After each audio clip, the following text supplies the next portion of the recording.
हाँ भाई, आज हम आपको कहानी सुना रहे हैं नाम का विश्वास। एक गुजरी थी दूध बेचने वाली। वह हर रोज गायों का दूध लेकर शहर जाती और शाम तक दूध बेचकर फिर वापस घर आती।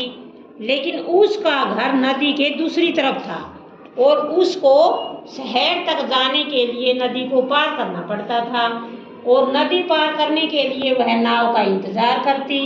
जब नाव आती तब वह नाव में सवार होकर शहर जाती और नाव वाले को नाव का किराया देती। एक दिन जब वह दूध बेचकर आई तो एक पंडित जी कथा सुना रहे थे और वह कथा सुनने बैठ गई। पंडित जी बता रहे थे कि सबको भगवान की भक्ति करनी चाहिए और उसने बताया कि जो भगवान की सच्चे मन से भक्ति करता है वह कुछ भी कर सकता है। जो मन में सोचता है वही बात पूरी हो जाती है और वह पानी पर भी चल सकता है। यह बात गुजरी के मन में घर कर गई और जो नाम पंडित जी ने बताया था उसको सुमरने लगी और साथ में अपना काम भी करती थी।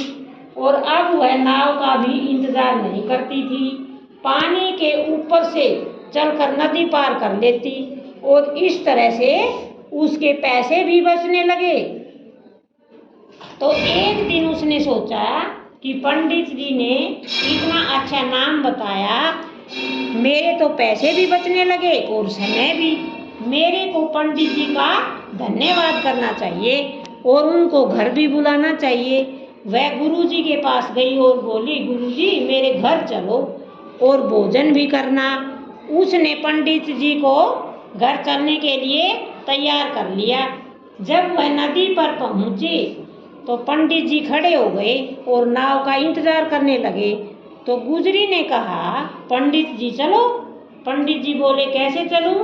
गुजरी ने कहा, आपने तो कहा था नाम को सुमरन करने से वह पानी के ऊपर चल सकता है। मैं तो हर रोज पानी के ऊपर चल कर जाती हूँ। पंडित जी ने चलने के लिए अपनी धोती ऊपर की तो गुजरी ने कहा, पंडित जी रहने दो, अगर मन में विश्वास नहीं है तो डूब जाओगे। पंडित जी ने कहा, बेटी सच कह रही है, मैंने नाम बता तो दिया पर मैंने खुद नाम की कमाई नहीं की, यानी कि मैंने भगवान का नाम नहीं लिया। शिक्षा, इस कहानी से हमें क्या शिक्षा मिलती है? उपदेश देने से कुछ नहीं होता, हमें खुद भी अमल करना चाहिए। ओके।